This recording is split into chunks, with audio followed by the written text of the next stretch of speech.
Hi guys, my name is Christine and I'm a dating, relationship and personal development coach. And today I'm talking about being a lone wolf and becoming more comfortable with being single.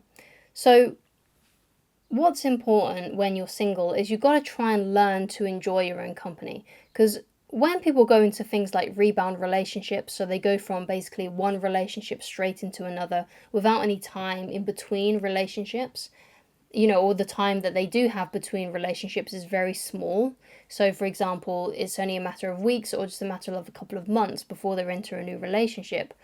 Those people don't tend to grow and learn from the previous relationships, and they basically take all this baggage from, these kind of like bad habits, bad communication patterns from that relationship straight into another. And some people have been doing this ever since they got into their first relationships as teenagers, right? They've always been in a relationship and they haven't been able to grow and evolve, because they just keep, and they still have basically teenager mindsets because it was the first relationship they may have got into was probably like between the ages of 16 and 18, and then they got into a new relationship and they still carried on behaving like a 16 or an 8, between a 16 and an 18-year-old. They still act like teenagers even though now they may be around 30 years old, right? It's because they haven't had space and time to grow and learn more about themselves in between those times. So being a lone wolf and having gaps between relationships is actually a really good thing for you. But unfortunately, a lot of people feel absolutely miserable being single. And in between these times when they're, they don't have relationships and they're always trying to find that new relationship. So even though, for example, they have only just, the last time they were with someone was like a couple of years ago, because since that time they've always been seeking a new relationship and that's been one of their main priorities apart from maybe going to work, then they haven't grown and evolved either, really. So in a way, it's almost like the next relationship they have will be a rebound relationship because they've had no time. They haven't focused on growing. They haven't focused on evolving and learning to basically overcome the bad habits that may have been in their previous relationships, you see. So the art of being a lone wolf, and it is finding a way that you can enjoy being single. And if you don't feel comfortable being single and you've been trying to find someone for ages, you got to let go for a little bit. I would recommend giving yourself, at the very least 6 months to just enjoy being single and learning to enjoy your own company. Right? Because if you don't like who you're hanging out with and you don't love yourself very much, you're not going to be a very healthy person to have a relationship with. Right? And it's true, it may be difficult to find someone who is also very healthy as well. But, occasionally you will meet someone who just completely blows you away, who has like an amazing personality, who is really super healthy and you're really attracted to them. They're really healthy mentally and things like that. And when you meet someone like that, you want to make sure that you're ready, right? And you won't be ready if if you're still feeling desperate for a relationship. And you hate being alone, like you're always focused on finding a relationship and it's one of your main priorities. So you got to learn to enjoy your own company. And this was a harsh reality for me. I was someone who nearly went from one relationship straight into another. Luckily, it didn't happen. It didn't happen to like a massive degree. Like I basically went on a few dates after breakups. Like that was way too soon when I should have been started dating again. So for example, when I first broke up with my my first ever relationship, my first ever girlfriend, I was dating like within the same month, dating new people within the same month after the relationship ended, which I shouldn't have done. I should have given myself more time. But anyway, I stopped doing that eventually. And I had like 3 years where even though I would date occasionally, it wasn't my main focus. Like I had time on my own to learn how to enjoy my own company, which I do now. Like even now, when my wife, goes out to work and I'm doing my own work at home, I enjoy my own company. Like I don't mind being on my own. Like it doesn't bother me because I can get things done. I can, kind of do what I want. I can read the books that I want to read.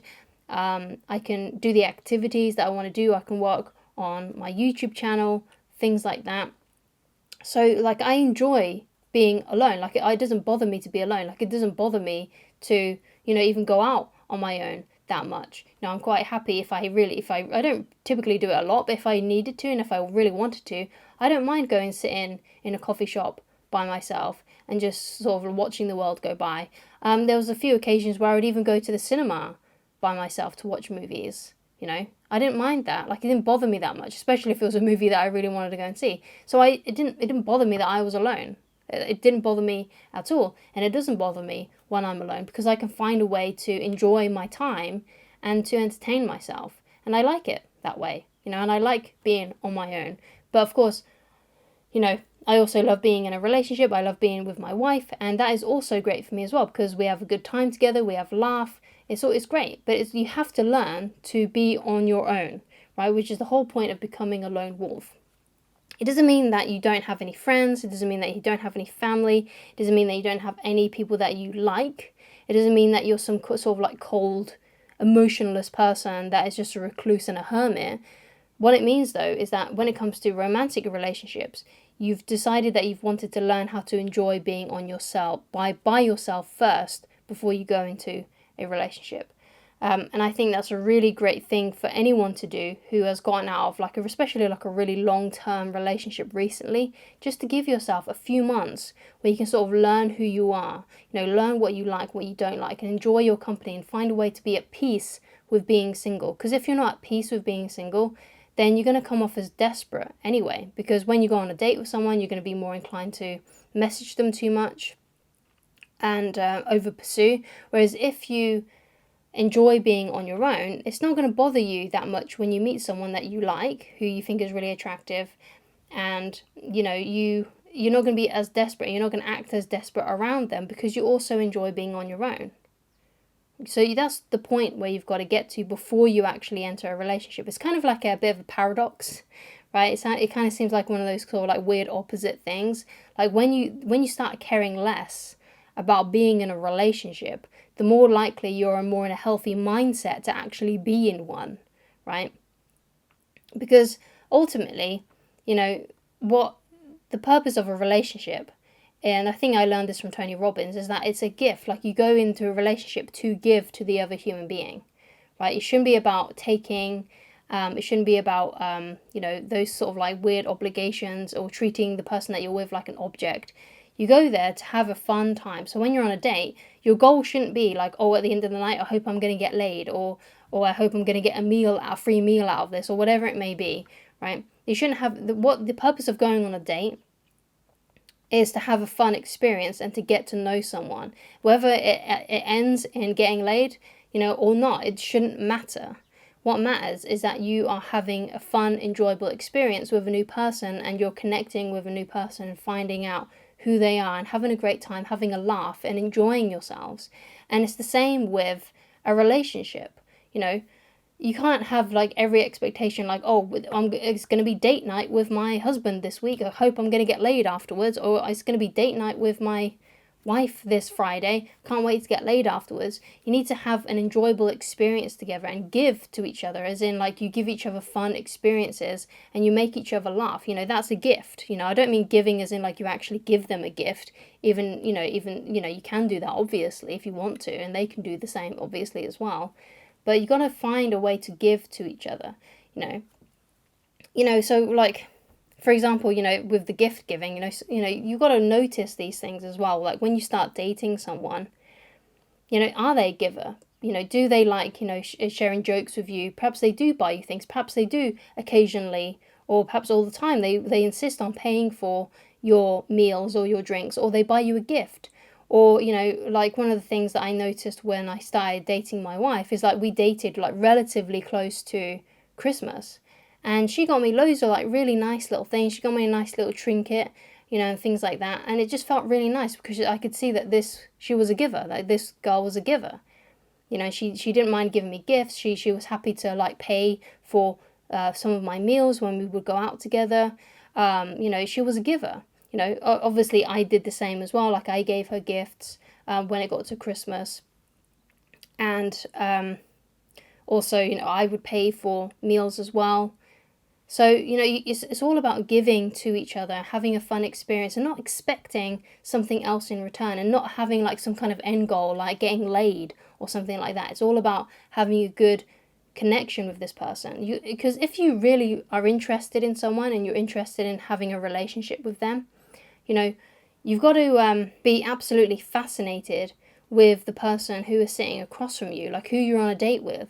If you really like them and you really want them in your life, then you should be absolutely fascinated with them. You should want to know about them. You should want to find out about them and have a good time with them and find out what makes them laugh, find out the things that they like. You want to find out these things if you're really, really genuinely into them, and not thinking, oh, I really hope tonight's the night, right, that I get laid. Because if that's your end goal, then you're always going to come across as a bit weird, as a bit creepy to them, no matter who you are, right? If you've got some kind of end goal, if you've got some kind of thing that you're kind of hoping for, that you're seeking for, it could be getting laid, or it could be anything else. It could be like you're hoping that they're going to pay for everything, or it could be that you're hoping that they're going to give you money, or they're going to, if you have some kind of like inauthentic purpose, you're going to come across as creepy and perhaps even a little bit desperate, and you're not going to behave authentically. Whereas if you're out on a date with someone that you just come to have a good time with and have fun with, you're going to give off a much better, more authentic vibe. So that's something else that you might want to consider and think about a lot as well. But being a lone wolf, you need to enjoy being single. You need to learn how to enjoy being single. Enjoy your time on your own. And if you're, wondering about that kind of thing, then it might be a good idea if you just, find out some things that you might want to learn on your own. Like perhaps you want to start a side hustle. I talk about this kind of stuff all the time. I know I do, but it's important that you have other things in your life that bring a lot of meaning to you that you can work towards. Right? So it might be you want to learn a new hobby. You got to find things that you enjoy so you don't mind being single. And when you stop caring so much about being single, you're going to come across much more relaxed when you're on dates, because you're not desperately trying to find a relationship, or you're not desperately trying to get laid, or whatever it may be. You've got all these other things going on in your life that bring a lot more meaning to you, so you don't care as much about those other things. So when you do go on a date, you're going to come across as much more relaxed and much more yourself, because you don't have some kind of motive in your head. You're not trying to lock them down to a relationship. You're not trying to get laid. You're not trying to do anything. You're just trying to have a good time. You're just trying to have fun. You're just trying to make the other person have a laugh, and you're trying to have a laugh as well and have a good time, and just enjoying the experience of meeting someone new and having fun. And if you have that kind of attitude, and you enjoy your life, and you have sort of become a bit of a lone wolf, and you don't mind being single, then you're going to have way more successful dates. And you'll find is that you'll always, you'll end up getting what you want as well. You'll end up getting laid way more often. You'll end up getting into, you could end up getting into a relationship much more faster than what you realized, because you don't care as much, because you're not as attached to it. So you don't become, because when you're attached, you just can't help but become more desperate, more needy. It just comes across. So thank you so much for watching. If you would like to get in touch with me personally, then please go to www.christineloveridge.com. Thank you so much for watching, and I shall talk to you again very soon. Goodbye, guys.